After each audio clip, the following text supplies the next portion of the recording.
بہرحال یہ ہے بادشاہتوں کا ایک دوسرے کے ساتھ تقابل. کہنے کو داؤد بھی بادشاہ تھے، یہ قرآن مجید میں بھی لفظ آیا وَجَعَلَ فِيكُم مُلُوكًا، تمہارے اندر بادشاہ بھی اللہ ہم نے پیدا کیے اٹھائے. لیکن یہ بادشاہ اور وہ بادشاہ زمین و آسمان کا فرق ہے. یہ بادشاہ فرعون اور نمرود یہ حاکمیت کے مدعی ہیں، اختیارات مطلق، اور یہ اللہ کے بندے ہیں، اللہ کے حکم کو جو وحی سے آ رہا ہے نافذ کر رہے ہیں. اور جہاں اللہ کا کوئی حکم نہیں ہے تو مجموعی جو بھی تعلیمات ان تک آئی ہیں ان کے مزاج سے مناسبت رکھنے والی بات کا فیصلہ کرتے ہیں، اجتہاد کرتے ہیں. تو یہ تھی پہلی خلافت.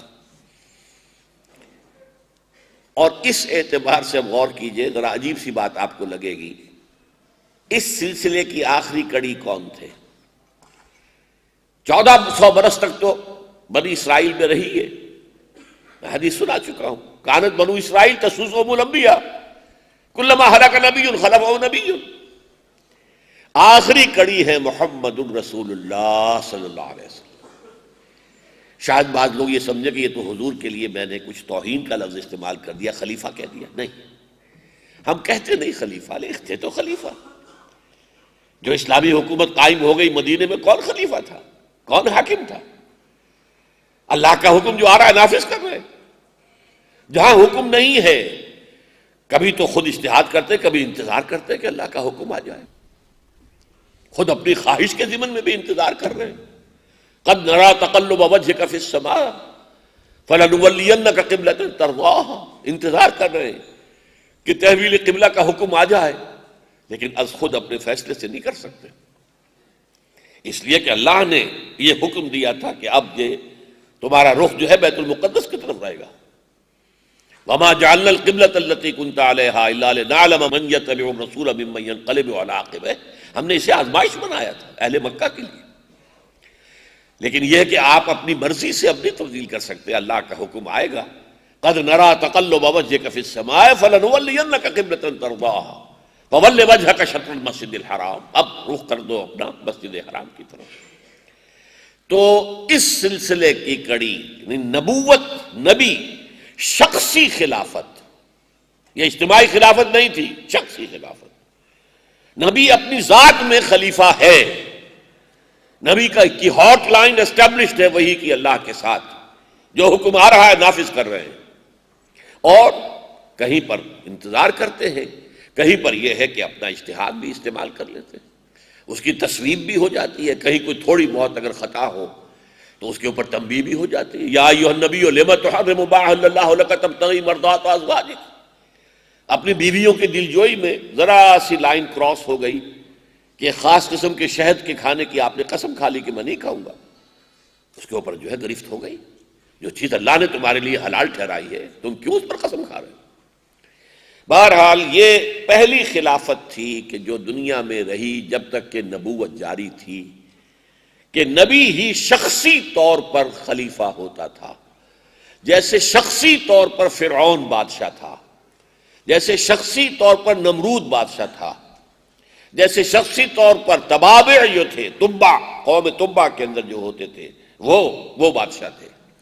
تو شخصی بادشاہت ورسس شخصی خلافت، یہ کب تک چلا؟ جب تک کہ نبوت جاری رہی. اب نبوت کے خاتمے کے بعد کیا ہوا؟ نبوت کے خاتمے کے بعد ایک اصطلاح آپ ذہن میں رکھیے، خلافت علی منہاج النبوہ. اگرچہ زیادہ ایک معروف ہمارے ہاں اصطلاح جو ہے خلافت راشدہ ہے، وہ میں بھی آپ کے سامنے بیان کروں گا کہ اس میں فرق کیا ہے. لیکن ایک خلافت علی منہاج النبوہ، میں نے حدیث جو آج آپ کو سنائی ہے مسند احمد ابن حنبل کی، حضرت نعمان ابن بشیر صحابی جو ہے اس کے راوی ہیں، اس میں 2 مرتبہ خلافت علی منہاج النبوہ کا لفظ آیا. یعنی نبوت کے نقش قدم پر خلافت. نبوت تو ختم ہو گئی لیکن نبوت کے نقش قدم پر خلافت. وہ کیا ہوگی؟ اللہ اور اس کے رسول کی جگہ کتاب و سنت، ان حدود سے تجاوز نہیں ہوگا. مباحات کے دائرے میں فیصلہ کیجئے مل جل کر مشورے سے، امرہم شورا بینہم. اصل میں خلافت راشدہ جو ہے وہ حدیث میں لفظ نہیں آیا، نہ قرآن میں آیا. ہاں خلفائے راشدین کا لفظ حدیث میں آیا ہے. ایک بڑی اہم حدیث ہے جو مسند احمد میں بھی ہے، جامع ترمذی میں بھی ہے، سنن ابن ماجہ میں بھی ہے، سنن ابی داؤد میں بھی ہے، حضرت عرباد ابن ساریہ رضی اللہ تعالی عنہ سے لمبی حدیث ہے، میں اس کا چھوٹا ٹکڑا آپ کو سنا رہا ہوں۔ من یعش منکم بعدی فسیرا اختلافا کثیرا، دیکھو مسلمانوں، جو بھی تم میں سے میرے بعد کچھ عرصے دنیا میں زندہ رہے گا تو وہ بہت سے اختلافات دیکھے گا، امت کے اندر نئی سے نئی آراء آئیں گی، بدعات آئیں گی، نئی باتیں ایجاد کی جائیں گی، اختلافات بھی ہوں گے۔ فسیرا اختلافا کثیرا فعلیکم بسنتی وسنت خلفاء الراشدین المہدیین، تو تم پر لازم رہے گا کہ تم مضبوطی سے پکڑ لو میری سنت کو اور میرے خلفائے راشدین کی سنت کو۔ یہاں آیا لفظ راشدین، المہدیین، جو ہدایت یافتہ ہوں گے۔ اس سے ہم نے اصل میں خلافت راشدہ قرار دیا ہے اسے، ورنہ خلافت راشدہ ایک اصطلاح کے طور پر حدیث میں نہیں آیا۔ اس کا ایک سبب یہ بھی ہے کہ سورہ حجرات میں صحابہ کرام کو کہا گیا اولئک ھم الراشدون، چونکہ اس دور میں جو خلیفہ بنے وہ سب کے سب صحابہ میں سے تھے، اور صحابہ میں سے بھی چوٹی کے صحابہ، حضرت ابو بکر، حضرت عمر، حضرت عثمان، حضرت علی رضی اللہ تعالیٰ عنہم اجمعین۔ لہذا چونکہ صحابہ جو ہیں اولئک ھم الراشدون، یہ سرٹیفکیٹ اللہ نے ان کو دیا ہے، تو یہ خلفاء الراشدون ہیں، یہ وہ ہے کہ جو نہایت سیدھے راستے پر اور ہدایت یافتہ مہدیین ہیں۔ فرمایا تمسکوا بہا، ان کی میری اور میرے خلفائے راشدین کی سنت کو مضبوطی سے پکڑ لو، وعضوا علیہا بالنواجذ، اور یہ ان کے ہاں محاورہ تھا، کسی چیز کو یہ کچلیے جو ہے نا ہمارے دانت جو نوکدار ہوتے ہیں، ان کچلیوں سے پکڑ لو ان کو، کچلیوں کے ساتھ دبا لو ان کو کچلیوں کے اندر، یعنی سنت میری اور سنت میرے خلفائے راشدین المہدیین کی۔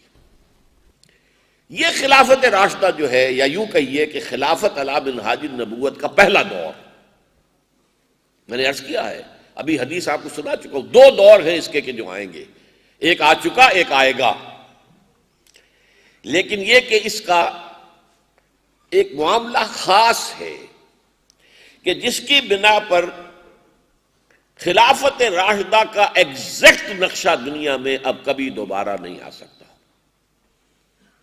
آپ لوگوں میں سے بعض حضرات شاید اسے میری یاس پسندی اور مایوسی کی طبیعت اور پیسیمزم وغیرہ پر معمول کریں، نہیں، ایسی بات نہیں۔ یہ میں نے کو 25 سال پہلے جب ایک دفعہ کہا تھا تو ہمارے ہاں کے ایک مشہور صحافی نے جو ہفتروزہ نکالتے تھے، ایک بڑا سا پوسٹر شائع کر کے لاہور میں شائع کر دیا تھا اپنے پرچے کے اشتہار کے طور پر، کیونکہ اس میں مجھ پر تنقید تھی کہ ڈاکٹر اسرار نے یہ کہا ہے کہ خلافت راشدہ کا نظام دنیا میں دوبارہ قائم نہیں ہو سکتا۔ اس کی بات کیا ہے اس کو آپ سمجھ لیجئے۔ نمبر ایک، خلافت راشدہ یا خلافت علی منہاج النبوہ کا پہلا دور نبوت کا ضمیمہ تھا، جڑا ہوا ضمیمہ، ایک کتاب ہے اس کے ضمیمے ہے۔ یہ اب نہ نبوت دوبارہ آئے گی نہ نبوت کا ضمیمہ دوبارہ آئے گا۔ اس کا مطلب کیا ہے؟ نمبر دو، جو تزکیہ صحابہ کرام کا محمد الرسول اللہ صلی اللہ علیہ وسلم نے کر دیا تھا، اب اس کا کوئی تصور ممکن نہیں۔ دل سے ہر آرزو نکل گئی سوائے اللہ کی رضا کے اور آخرت کی فلاح کے۔ نہ ذاتی اقتدار چاہیے، نہ مال چاہیے، نہ دولت چاہیے، نہ شہرت چاہیے، نہ ناموری چاہیے، کچھ نہیں چاہیے سوائے اللہ کی رضا کے۔ ایسا تزکیہ کیا اب دوبارہ ممکن ہے؟ کیا ابو بکر اور عمر اور عثمان اور علی جیسے مزکہ مصفہ قلب والے لوگ، مزکہ نفس والے لوگ، مجلہ ارواح والے لوگ کیا دوبارہ آ سکتے؟ نمبر تین، ان صحابہ میں درجہ بندی تھی۔ سب سے اوپر عشرہ مبشرہ، جن میں پھر چار سب سے پہلے آئیں گے، ابو بکر، عمر، عثمان، علی، پھر وعلی الستۃ الباقیۃ من العشرۃ المبشرہ تھے، یہ آپ جمعوں کے خطبوں میں سنتے ہوں گے۔ 10 عشرہ مبشرہ میں سے 4 تو خلفائے، ان میں سے ایک ایک کا نام لے کر جو ہے وہ ترضی کی جاتی ہے، رضی اللہ عنہ کہا جاتا ہے۔ وعلی الستۃ الباقیۃ من العشرۃ المبشرۃ، عشرہ مبشرہ میں سے باقی 6، یہ 10 ہیں ٹاپ کے، ایک سیڑھی نیچے اتریے، اب وہ 303 رہ گئے نا، 10 تو نکل گئے، یہ ہیں اصحاب بدر، اس سے نیچے آئیے، یہ 1400 یا 1800 ہیں اصحاب بیعت رضوان، اور نیچے آئیے، اب وہ ہیں کہ جو فتح مکہ سے قبل ایمان لے آئے، اور نیچے جائیے بالکل بیس پر چلے گئے، یہ وہ لوگ ہیں جو فتح مکہ کے بعد ایمان لائے۔ لا یستوی منکم من انفق من قبل الفتح وقاتل اولئک اعظم درجۃ من الذین انفقوا من بعد وقاتلوا وکلا وعد اللہ الحسنی، جو فتح سے پہلے جنہوں نے جہاد کیا، جان اور مال لگائی ہے اللہ کی راہ میں، وہ ان کے برابر نہیں ہے جو بعد میں جنہوں نے کیا، وہ تو وہ درجہ بلند ملا جن کو مل گیا، اب فتح کے بعد تو وہ درجہ اب نہیں ہے۔ ہاں جس نے بھی نیک نیتی سے کیا ہے کام، اس کا اجر اللہ کے پاس ہے، کل وعد اللہ الحسنی، سب کے ساتھ اللہ کا اچھا وعدہ ہے، لیکن درجہ بندی ہے۔ وہ جو فارسی میں کہتے ہیں گر حفظ مراتب نہ کنی زندیقی، اگر مرتبوں کا لحاظ نہیں رکھو گے کہ کسی کا کیا رتبہ ہے، کسی کا کیا رتبہ ہے، کسی کا کیا رتبہ ہے، گر حفظ مراتب نہ کنی زندیقی، زندیق ہو جاؤ گے، مرتد ہو جاؤ گے۔ چوتھی بات، وہ ایک قبائلی معاشرہ تھا، قبائلی معاشرے میں جو مشورہ ہے، امرہم شورا بینہم کا تقاضا اس سے پورا ہو جاتا تھا کہ قبائل کے سردار بیٹھ جائیں، جمع ہو جائیں، مشورہ کر لیں، یا بڑے قبیلوں میں کلینز ہوتے تھے، گھرانے، جیسے ہمارے یہاں وٹو قبیلہ ہے، ان میں وٹو وہ جو ہے مانے کا ہے، لالے کا ہے، یہ اسی ٹرائب، ایک وٹو ٹرائب کے یہ کلینز ہیں۔ جیسے قریش بڑا قبیلہ تھا، بنو ہاشم، بنو امیہ، بنو عدی، بنو تیم، یہ اس کے کلینز تھے۔ تو مختلف کلینز کے سربراہ جمع ہوئے، مشورہ ہو گیا، یہی کافی تھا مشورے کے لیے، ایک ایک آدمی سے رائے پوچھنا بیکار، ایکسرسائز فیوٹیلیٹی، بیکار، کیونکہ اپنے قبیلے کے سردار کے خلاف تو وہ جا ہی نہیں سکتا، قبائلی نظام ہے۔ لہذا وہ جو ایک زیادہ براڈ چاہیے مشورے کے لیے، اس کی ضرورت نہیں تھی۔ یہ 4 صفات ہیں کہ جو اب دوبارہ دنیا میں نہیں آئیں گی۔ اب زمانہ آگے نکل گیا ہے، قبائلی نہیں ہے، اب تربیت اور تزکیے کا وہ معیار جو صحابہ کرام کا تھا ناممکن ہے۔ اب وہ درجہ بندی ہمارے مابین کون کرے گا؟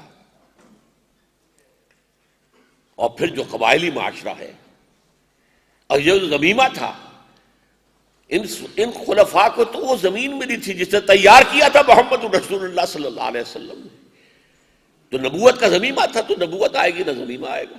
تو خلافت راشدہ کا exact replica, it can not be repeated, is absolutely impossible. یہ خلافت راشدہ جو ہے 30 سال رہی ہے، اور حدیث میں بھی یہی ہے، 30 عامہ، 30 سال۔ البتہ ایک بات نوٹ کر لیجئے، ایک حدیث میں جو صحیح حدیث سے آیا ہے کہ 12 خلفاء ہوں گے۔ اس کی پھر 2 تعبیریں ہیں، ایک اہل تشیع کرتے ہیں اپنے 12 امام، جو حضرت علی کی نسل سے، کہتے وہ ہیں حضرت فاطمہ کی نسل سے ہیں رضی اللہ تعالی عنہا، حقیقت میں تو نسل باپ سے چلتی ہے، تو حضرت علی کی نسل سے، خود حضرت علی، اسی لیے ابو طالب کو کہتے ہیں وہ ابو الائمہ، تمام اماموں کے باپ، حضرت علی، حضرت حسن، حضرت حسین، حضرت حسین ابن علی زین العابدین، حضرت محمد باقر، حضرت جعفر صادق وغیرہ وغیرہ، 12ویں امام ان کے مہدی ہیں، جو غائب ہیں، چھپے ہوئے ہیں، ایک وقت میں ظاہر ہوں گے۔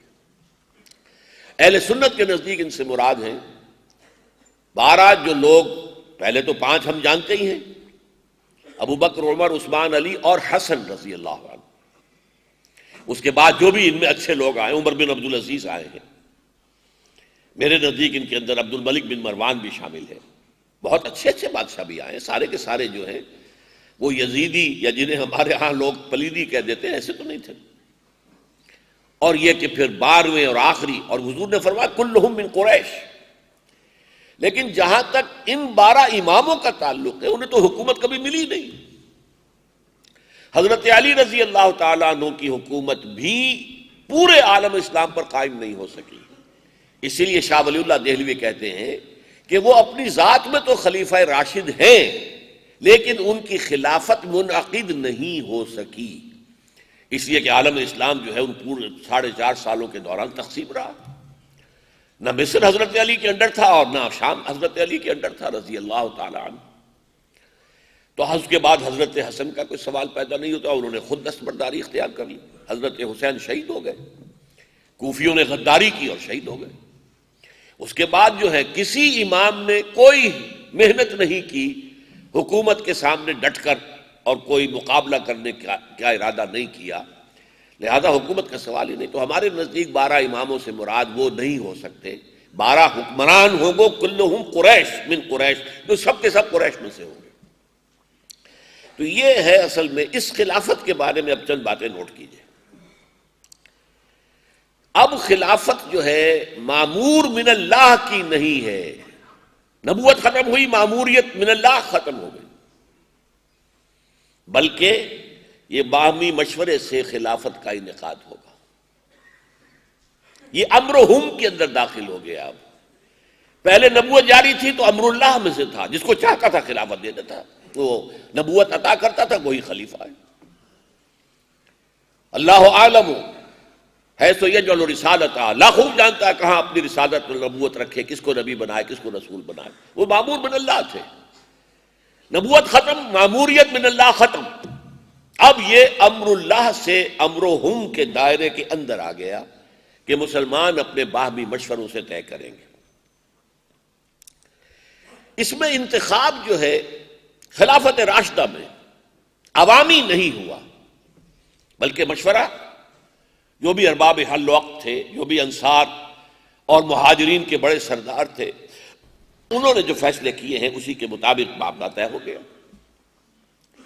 نمبر 3، یہ بہت اہم بات ہے، نوٹ کیجیے۔ یہ جو آج ہمارے تصور ہے کہ ریاست کے 3 ستون ہیں، لیجسلیچر، ایگزیکٹو اور جوڈیشری، یہ تینوں حیثیتیں تمام نبیوں کی ذات میں جمع تھی، علیحدہ نہیں ہوتے تھے کہ لیجسلیچر کوئی علیحدہ بیٹھا ہوا ہے اور ایگزیکٹو کوئی اور ہے، ایگزیکٹو ہیڈ کوئی اور ہے اور کوئی چیف جسٹس خبر نہیں۔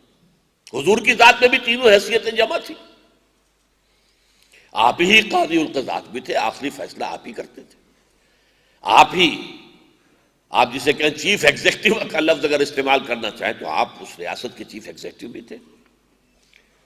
اور یہ کہ وہ اجتہاد کو کرنا ہے وہ بھی آپ ہی کرتے تھے، فیصلہ کرتے تھے۔ یہ صورتحال خلافت راشدہ میں بھی برقرار رہی، اگرچہ تدریجاً ایک عدلیہ کا نظام وجود میں آیا ہے، تدریجاً، وہ بھی حضرت ابوبکر کے زمانے میں نہیں تھا۔ چنانچہ ایک بات بڑی اہم ہے جو میں آپ کو بتانا چاہتا ہوں۔ حضرت ابوبکر نے بھی جب حلف لیا ہے خلافت کا تو جو تقریر کی اس میں یہ الفاظ بھی تھے، اگر میں سیدھا چلوں تو میری اطاعت تم پر لازم ہے، اگر ٹیڑھا ہونے لگوں تو تم پر لازم ہے کہ مجھے سیدھا کرو، اس لیے کہ معصوم میں نہیں ہوں۔ معصومیت خاصہ نبوت اور نبوت ختم محمد الرسول اللہ صلی اللہ علیہ وسلم۔ حضرت عمر رضی اللہ تعالیٰ عنہ نے تو اس سے بھی آگے بڑھ کر بات کی۔ آپ نے جب یہی تقریر اپنی جب حلف لیا ہے خلافت کا تو اس کے بعد جب یہی بات کہی کہ اگر میں سیدھا چلوں تو کیا کرو گے، مجمع نے کہا آپ کی اطاعت کریں گے، سمعنا ونسمع ونطیع۔ اگر میں ٹیڑھا ہو جاؤں تو ایک شخص کھڑا ہو گیا، اس نے اپنی تلوار نکالی، ہم اس سے سیدھا کر دیں گے تمہیں۔ اور اس پر حضرت عمر نے اللہ کا شکر ادا کیا، ناراض نہیں ہوئے کہ میں اندھوں بہروں کی قیادت نہیں کر رہا ہوں، میرے پیچھے لوگ چل رہے ہیں، وہ اعلیٰ وجہ بصیرت چل رہے ہیں، وہ میرے پر تنقیدی نگاہ بھی رکھیں گے، تو اس پر اللہ کا شکر ادا کر رہے ہیں۔ لیکن کوئی ادارہ وہاں موجود نہیں تھا کہ جو خلیفہ کی رائے سے اختلاف کر کے اور پھر وہاں اپنی بات منوا سکے۔ کیسے سیدھا کریں گے؟ یا تو پھر وہی تلوار والی بات آئے گی، یا تو فساد ہوگا، خوریزی ہوگی، گردنیں کٹیں گی. لیکن کوئی ادارہ، کوئی انسٹیٹیوشن، جیسا کہ آپ کو معلوم ہے کہ حضرت عمر کو بھی اختلاف تھا حضرت ابو بکر کی اس رائے سے کہ جو مانعین زکوٰۃ ہے، زکوٰۃ دینے سے جو انکار کر رہے ہیں ان سے بھی قتال کیا جائے گا. حضرت عمر نے عرض کیا امیر المومنین ذرا مصلحت سے کام لیجیے. ایک تو لشکر جو اسامہ ابن زید کی سرکردگی میں حضور نے تیار کیا تھا، آپ نے وہ بھی بھیج دیا روم کی طرف. مسلمانوں کے دل اس وقت جو ہیں مجروح ہیں، حضور کا انتقال ہوا ہے، مسلمانوں کا مورال بہت ڈاؤن ہے. آپ نے وہ لشکر بھیجا، ٹھیک ہے، آپ کی دلیل یہ تھی کہ جس لشکر کو تیار کیا ہو اور جس کا علم باندھ دیا ہو محمد نے صلی اللہ علیہ وسلم، میں کیسے اسے کھول دوں؟ پھر جو یہ جھوٹے نبی کھڑے ہو گئے ان کے خلاف جہاد وہ آپ نے شروع کر دیا، وہ بھی ٹھیک ہے، اس لیے کہ تو مرتد ہے، جھوٹے نبیوں کو مان لیا. لیکن یہ جو مانعین زکوٰۃ ہیں ان کے معاملے میں ذرا نرمی کیجیے. وہ نرمی کیوں کہہ رہے تھے کہ انہوں نے زکوٰۃ کا انکار نہیں کیا، صرف یہ کہا کہ آپ کو نہیں دیں گے، مرکزی حکومت کو نہیں دیں گے، ہم اپنے طور پر، جیسا کہ حضور نے فرمایا تؤخذ من اغنیائہم وترد الی فقرائہم، ان کے امیروں سے لیا جائے گا زکوٰۃ کا معاملہ، پیسہ لیا جائے گا اور غریبوں میں لوٹا دیا جائے گا، تو ہم اپنے طور پر کر لیں گے، یہ ہم آپ کو نہیں دیتے. تو اس معاملے میں آپ ذرا نرمی کریں، ان کے خلاف جہاد کا اعلان نہ کریں. حضرت ابو بکر اڑ گئے رضی اللہ تعالیٰ عنہ، اور یہ الفاظ تک آتے ہیں. ایک تو جو ان کے اندر اتباع رسول کا جذبہ تھا، ایبدل الدین وانا حی، کیا دین کے اندر تبدیلی کی جائے گی جبکہ ابھی میں زندہ ہوں؟ میرے جیتے جی یہ نہیں ہوگا. اور پھر فرمایا آپ نے کہ اگر یہ حضور کے زمانے میں اونٹ دیتے تھے زکوٰۃ کے، اور اونٹ باندھنے کی رسی بھی ساتھ دیتے تھے، لیکن اگر اب کہے کہ اونٹ لے جاؤ رسی نہیں دیں گے تب بھی میں قتال کروں گا، اور اگر کوئی میرے ساتھ نہیں جائے گا تو میں اکیلا جاؤں. کہ یہاں سوال پیدا ہوتا ہے کہ یہاں پر فرض کیجئے کچھ اور لوگ بھی ہوں جن کی رائے یہ ہو کہ یہ اقدام صحیح نہیں ہے، تو کوئی ادارہ ایسا نہیں تھا کہ جہاں جا کر یہ بات کہی جا سکتی. اس لیے کہ اختیار مطلق تینوں چیزیں جو ہے، ایگزیکٹو ہیڈ بھی ہے، جوڈیشل ہیڈ بھی ہے، اور لیجسلیچر کا یہ ان کا اجتہاد جو بھی ہوگا. ابو بکر کا اجتہاد ہو تو اور کیا چاہیے، عمر کا اجتہاد ہو تو اور کیا چاہیے، اور اسی پر اجماع ہوا ہے، جس کو اہل سنت والجماعت اسی لیے کہتے ہیں کہ قرآن بھی شریعت کی ایک سورس ہے، سنت بھی ہے، اور اجماع جو دور خلفائے راشدین میں ہو گیا ہے، جو کہ عالم اسلام وحدت تھا، نہ کوئی فرقے تھے، نہ کوئی ابھی مسلک تھے، کچھ نہیں تھا، اور عالم اسلام ایک ہی تھا. تو اس میں جو اجماع ہوا اور وہ خلفاء کے اجتہاد پر اجماع ہوا، تو یہ بھی در حقیقت ایک تھرڈ سورس ہے، انڈیپینڈنٹ آف قرآن اینڈ سنت. اب اس کا تقابل کیجئے، یعنی اب خلافت جو ہے نبوت کے خاتمے کے بعد اب شخصی نہیں رہی، کلیکٹیو ہو گئی. اجتماعی خلافت ہے مسلمانوں کی، مسلمان اپنے میں سے چنیں گے، مشورے سے طے کریں گے، نہ وہ مامور من اللہ ہوگا، نہ وہ معصوم عن الخطا ہوگا. تو معلوم ہوا کہ پہلا فرق کیا ہو گیا کہ شخصی نبوت سے، شخصی خلافت سے ایک اجتماعی خلافت وجود میں آ گئی. اب اسی کا تقابل کیجئے ملوکیت میں کیا ہوا ہے. پہلے ایک شخص تھا بادشاہ، ساورن، اس کے بعد ساورنٹی آف دی پیپل تقسیم ہو گئی کہ نہیں. اب یہ کلیکٹیو بادشاہت ہے دنیا میں. دینی اعتبار سے جیسا کفر وہ تھا ویسا ہی کفر یہ ہے، جیسا شرک وہ تھا ویسا ہی شرک یہ ہے. اس لیے کہ ساورنٹی تو صرف اللہ کے لیے، کسی اور کے لیے نہیں. سروری زیبا فقط اس ذات بے ہمتا کو ہے، حکمراں ہے ایک وہی، باقی بتانے حاضری. ساورن ایک ہو، ساورن 100 ہو، ساورن پوری 15 کروڑ کی قوم ہو، کفر ہے، شرک.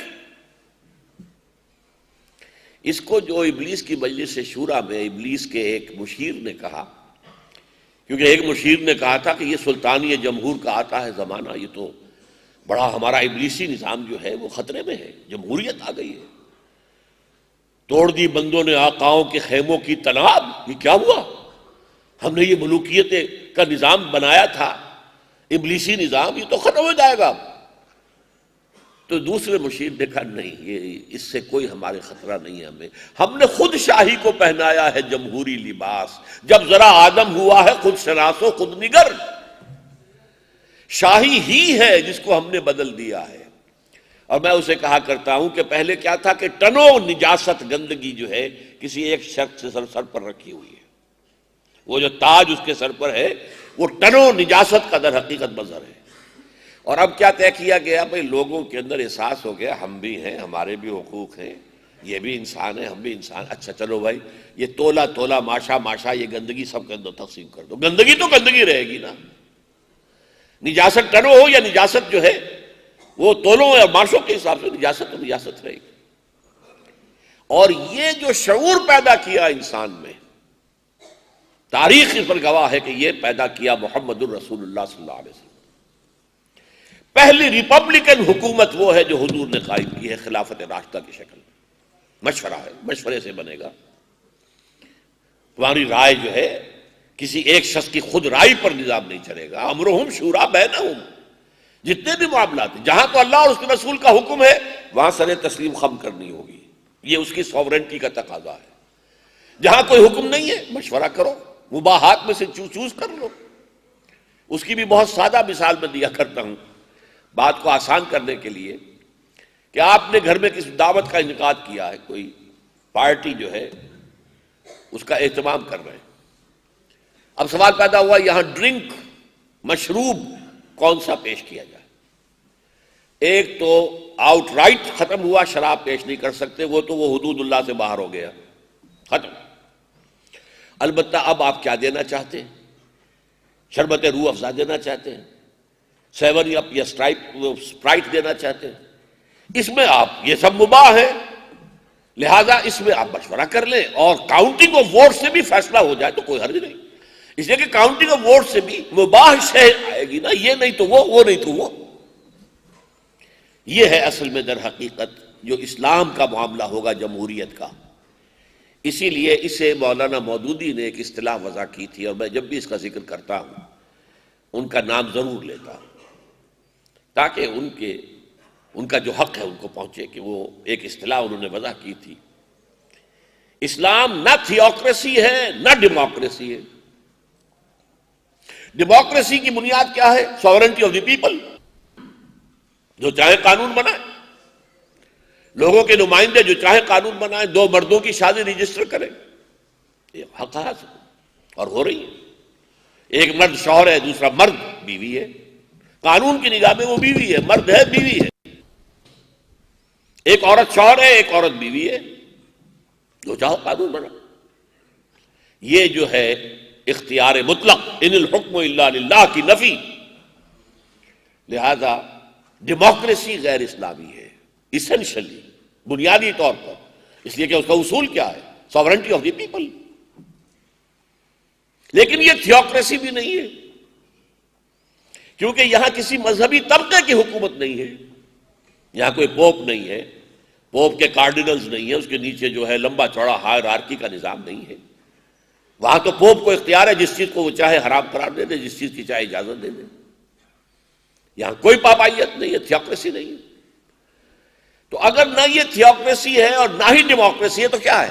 اس میں انہوں نے بڑی اچھی اصطلاح وضع کی، تھیو ڈیموکریسی. یہ ان دونوں کا ایک امتزاج ہے. لیکن اس کو میں پھر زیادہ واضح اسی نقشے سے کیا کرتا ہوں جہاں بھی کوئی لیکچر دینا ہو تو بورڈ پر ایک مرکزی کھوٹا اور 200 گز ریڈیس کا اس کے گرد دائرہ، اور یہ اندر جو ہے یہ امر و حکم ہے، اس میں ڈیموکریسی ہوگی. لیکن ڈیموکریسی کے ذریعے سے حدود اللہ کو کراس نہیں کیا جا سکتا. With in the limits and parameters of حدود اللہ ڈیموکریسی ہوگی. Limited democracy you can call it. یہاں آپ رائے دیں، ووٹ لیں، لوگوں کی رائے لیں، لوگوں کے زیادہ ووٹوں والے بات جو ہے فیصلہ کر لیں، لیکن اس سے آگے معاملہ نہیں جائے گا. تو یہ ہے اصل میں تھیو ڈیموکریسی.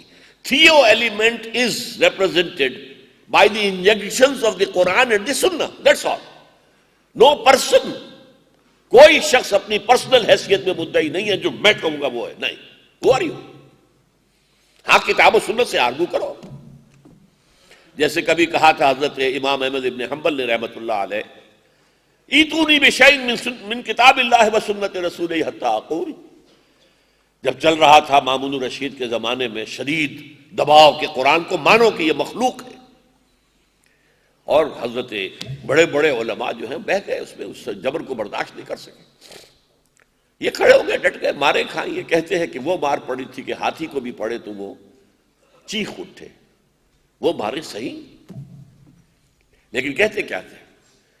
لاؤ میرے پاس کوئی دلیل اللہ کی کتاب سے، اللہ کے رسول کی سنت سے، تو میں مان لوں گا. ایتونی بشیء من کتاب اللہ و سنت رسولہ حتی اقول. جب تم میرے پاس کوئی دلیل نہیں لا سکتے نہ قرآن سے نہ حدیث سے، تو میں نہیں مانوں گا. مارو مجھے، جتنا مارنا مار لو.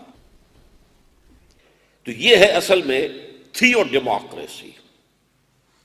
اور اب اس کا نام جو میں نے کہا کہ یہ کلیکٹیو خلافت ہو گئی ہے، شخصی خلافت نہیں رہی، لہذا اسے ہم کہیں گے کلیکٹیو وائسریجنسی آف دی مسلم. یہاں مولانا مودودی مرحوم سے غلطی ہوئی ہے. انہوں نے پاپولر ساورنٹی کے مقابلے میں رکھا پاپولر وائسریجنسی. یہ غلط، پاپولر نہیں ہوگی. وائسریجنسی آف دی مسلم، جو اللہ کو حاکم مانے وہ خلافت کے حقدار ہیں، جو نہیں مانتے وہ خلافت کے حقدار نہیں ہیں. تو یہ در حقیقت کلیکٹیو وائسریجنسی آف دی مسلمز کی حیثیت ہے اس کی، ناٹ پاپولر. پاپولر میں تو پھر جیسا کہ تصور آج کل ہے، امریکہ میں وہ مسلمان ووٹر ہے، کوئی ہندو ہے، کوئی یہودی ہے، سب برابر ہے، سب کا ایک ووٹ ہے. تو وہ پاپولر ڈیموکریسی کا تصور ان کے ہاں، پاپولر ساورنٹی، پاپولر ڈیموکریسی. ہمارے ہاں یہ پاپولر نہیں ہوگی، مسلمانوں کی ہے. جیسے یوں سمجھیے کہ کسی بادشاہ کے اپنے دوران زندگی ہی اس کا بیٹا بغاوت کر دے، تو اگرچہ وہ ولی عہد تھا لیکن جلدی کر بیٹھا ہے، تو اب وہ ظاہر بات ہے کہ اس کی ولی عہدی بھی ختم ہو جائے گی، وہ تو جیل میں جائے گا، یہ تلوار جو ہے اس سے اس کا سر قلم کر دیا جائے گا. تو جو اللہ کی الوہیت اور حاکمیت پر یقین نہیں رکھتے، ان کا حق خلافت یہ ختم ہو گیا. ان کا حق خلافت جو ہے وہ اب موجود نہیں ہے. حق خلافت اہل ایمان کا ہے. تو کلیکٹیو وائسریجنسی آف دی مسلمز. اب آگے آئیے، اس کے بعد ایک تیسرا دور آیا ہے. خلافت راشدہ کے بعد سے لے کر آج تک جو دور چل رہا ہے، یا یوں کہیے ٹو بی مور ایکوریٹ 1924 تک جو دور چلا ہے، اس میں خلافت کے نام پر ملوکیت ہوتی رہی ہے. یہ خلافت نہیں تھی. بنو امیہ بھی کہتے تھے خلفاء ہیں، بنو عباس خلفاء، آپ پڑھتے ہیں کتابوں کے اندر. پھر ترکانی عثمانی، آٹومان کیلیفیٹ، درمیان میں تھوڑا سا عرصہ آیا ہے فاطمی خلافت، مصر میں قائم ہوئی. یہ سب خلافتیں یہ مسنومرز ہیں. خلافت نہیں، یہ ملوکیت ہے. یہ اگرچہ اس کا یہ مطلب نہیں کہ اسلام بالکل ختم ہو گیا، نہیں. دیکھیے اسلام کو 6 منزلوں سے تعبیر کیا ہے شاہ اسماعیل شہید رحمۃ اللہ علیہ، پہلی، دوسری، تیسری، چوتھی، پانچویں، چھٹی. تو خلافت راشدہ کے بعد چھٹی منزل گر گئی، یعنی مسلمانوں کا خلیفہ مسلمانوں کے مشورے سے آئے گا. یہ منزل گر گئی. باقی اللہ کا حکم چل رہا تھا، عدالتیں تھیں، مفتی تھے، ایکسپرٹ اوپینین دینے والے مفتی حضرات موجود تھے، قاضی تھے، عدالتوں کے اندر قرآن اور حدیث کے مطابق ہی فیصلے ہوتے تھے. تو یوں نہ سمجھیے کہ سب گر گیا. یہ تو ہمارے ہاں جو ہے وہ اہل تشیع کا ایک تصور ہے، اور وہ ذہنوں کے اندر بہت گہرا راسخ ہو گیا ہے کہ گویا کہ اسلام ختم ہو گیا بس. اور ہمارے ہاں محمد علی جوہر جیسے لوگ بھی رحمہ اللہ، ان کی اللہ خطا معاف کرے، قتل حسین اصل میں مرگ یزید ہے. اسلام زندہ ہوتا ہے ہر کربلا کے بعد. پہلے ان سے کوئی پوچھے اسلام مرا کب تھا، اور اگر مر گیا تھا تو زندہ کیسے ہوا کربلا کے بعد؟ وہ تو وہی یزید کی حکومت تھی، یزید کی رہی. یزید کے بعد اس کے بیٹے معاویہ کی حکومت رہی، پھر عبد الملک ابن مروان کی حکومت رہی، پھر اس کے بیٹے آئے ہیں 2 3 4. جس طریقے سے آج کل سعودی عرب میں ملک عبدالعزیز کے بیٹے جو ہیں چلے آ رہے ہیں ابھی تک، اور ابھی تو شاید 30 40 اور بھی ہوں لائن کے اندر. تو یہ معاملہ جو تھا یہ اگرچہ چھٹی منزل گر گئی تھی، اسلام مرا نہیں تھا، ختم نہیں ہوا تھا، اسے تقریباً 1000 سال لگا ہے ختم ہونے میں۔ یہ عمارت جو ہے کھنڈر بتا رہے ہیں، عمارت عظیم تھی، یہ کوئی ایک دن میں ختم نہیں ہو گیا تھا، اور اگر کچھ حصہ ختم ہوا تھا تو وہ تو اس کے بعد بھی ختم رہا۔ اسلام زندہ ہوتا اور کربلا کے بعد، اس کی کیا معنی ہے؟ بہرحال یہ جو دور ہے یہ خلافت کے اعتبار سے ایک مس نومر دور ہے، یہ خلافت نہیں تھی۔ اس میں بنو امیہ، بنو عباس، فاطمیین آف مصر اور عثمانی ترک، ان سب کا دور جس کا آخری خاتمہ 1924 میں ہوا ہے، اور یہ خلافت جو ہے بنو امیہ کا دور اس قسم کی حکومت میں سب سے زیادہ سنہری دور ہے، اس لیے کہ ابھی بادشاہت پورے طور پر نہیں آئی تھی، ابھی عرب اسلام کی جو بدویانہ جو خصائص تھے وہ برقرار تھے، ابھی محل بننے شروع نہیں ہوئے تھے، ابھی رقص و سرود کی محفلیں جو ہے محلوں کے اندر نہیں شروع ہوئی تھی، اور پھر ان میں بڑی بڑی شخصیتیں پیدا، عمر بن عبدالعزیز جیسا مجدد کامل آخر انہی میں سے اٹھے، عبد الملک بن مروان جس نے یہ قبۃ الصخرہ بنوایا تھا، یہ جو آج ہے ڈوم آف دی راک، جس چٹان سے حضور کا سفر معراج کا آسمانی حصہ شروع ہوا ہے، اسینٹ، اس چٹان کے اوپر یہ جو قبہ بنایا ہے، گنبد، قبۃ الصخرہ، چٹان کا ڈوم آف دی راک، یہ عبد الملک بن مروان کا بنایا ہوا، اور کہتے ہیں کہ یہ شخص اگر سیاست میں نہ ہوتا، حکومت میں نہ آتا، تو یہ محدثین اور فقہاء میں اس کا شمار ہوتا، عالم تھا۔ بنو عباس کے دور میں آ کر خلافت جو ہے، اول تو یہ کہ بنی امیہ کے دور میں کم سے کم عالم اسلام وحدت رہا، پورے عالم اسلام پر ان کی حکومت رہی، اور اس میں بھی بہترین دور حضرت معاویہ کا تھا، پورے عالم اسلام میں ایک ہی حکومت، اور 20 برس تک کوئی لڑائی نہیں، کوئی جنگ نہیں، کوئی خانہ جنگی نہیں، کوئی خونریزی نہیں، کچھ نہیں، عام امن کامل حضرت امیر معاویہ، اس لیے کہ بہرحال وہ صحابہ میں سے تھے، راشد تو تھے، خلیفہ ہم انہیں نہیں مانتے، اس لیے کہ وہ اپنی قوت کے بل پر آئے تھے۔ اس خلافت جس کا نام نہاد خلافت جس کو کہنا چاہیے، اس میں اصول کیا تھا؟ جس کی لاٹھی اس کی بھینس۔ حضرت امیر معاویہ کے پاس بنو امیہ کا قبیلہ اور اس کی عصبیت، یہ عصبیت کی اصطلاح جو بعد میں ابن خلدون نے استعمال کی، عصبیت، کسی قوم کو جوڑنے والی شے کوئی عصبیت ہوتی ہے، وہ عصبیت خاندانی ہو، وہ عصبیت لسانی ہو، اور وہ عصبیت کوئی نظریے کی ہو، تو ہمارے لیے عصبیت جو ہے وہ اصل میں تو دین کی ہے، لیکن وہ معاملہ ختم ہو گیا، خلافت راشدہ ختم، عصبیت دین اب منتشر ہو گئی۔ اب جس کے پاس طاقت ہے عصبی، اب وہ عصبیت کون سی ہے؟ وہ ہے قبائلی عصبیت، بنو امیہ، 90 برس ان کی حکومت رہی، بنو عباس کھڑے ہو گئے، بنو عباس کی عصبیت، جس کی لاٹھی اس کی بھینس، انہوں نے مار دھاڑ کی اور بنو امیہ کو ختم کیا، ان کی حکومت ہو گئی۔ اور اصل میں ملوکیت جو شروع ہوئی ہے پورے شان و شوکت کے ساتھ، اصولی اعتبار سے بنو امیہ کا دور بھی ملوکیت ہے، حضرت معاویہ کا دور بھی ملوکیت ہے، لیکن یہ کہ ملوکیت اپنے تمام جو بھی اس کے مینیفیسٹیشنز ہوتے ہیں اس کے ساتھ جو وجود میں آئی ہے وہ در حقیقت دور بنو عباس ہے، اور پھر یہی صورتحال جو ہے ترکان عثمانی کی رہی ہے، وہ بھی ایک عثمان، آل عثمان، عثمان ایک ترک سردار تھا، اور اس کے اولاد، اس کا قبیلہ تھا کہ جس نے یہ حکومت قائم کی، اور پھر خلافت بھی منتقل ہو گئی۔ تو ان کو ہم جو ہے خلافت نہیں کہیں گے،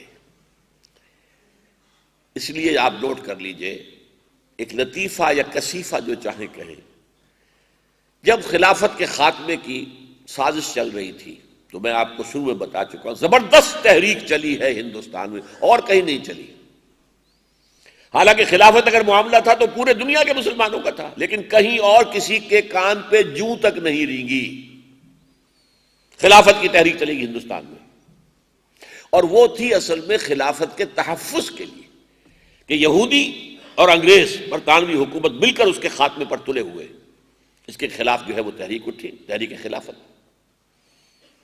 لیکن جب خود اتا ترک نے خلافت کی تنسیخ کا جب وہ اعلان کرنے والا تھا تو علماء کرام اس کے پاس گئے، دیکھیے اس خلافت کو ختم نہ کیجیے، ہم آپ کو خلیفہ مان لیتے۔ اس نے ایک سوال کیا، اگر آپ مجھے خلیفۃ المسلمین مانتے ہیں مسلمانوں کے، تو یہ جو بادشاہ ہیں مسلمانوں کی یہ میرا حکم مانیں گے؟ کہ نہیں حکم تو نہیں مانیں گے۔ تو پھر لے جاؤ اپنی خلافت، مجھے اس خلافت سے کوئی دلچسپی نہیں۔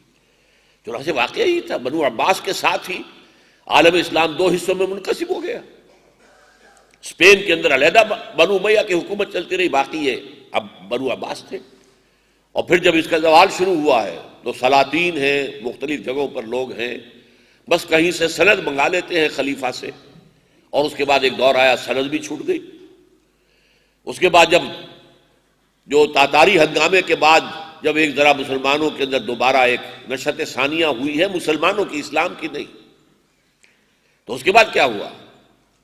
ترکان تیموری ہندوستان میں سلطنت ہے، ترکان صفوی ایران میں ہے، ترکان سلجوقی مڈل ایسٹ میں ہے، ترکان عثمانی انہوں نے زبردست آٹومان امپائر قائم کی جو رومن امپائر کی طرح تھی، جس کی 3 ٹانگیں تھیں، اور whole of the North Africa, whole of the West Asia and whole of the East Europe, یہ 3 سلطنت عثمانیہ جو ہے یہ 3 بر اعظموں پر پھیلی ہوئی تھی۔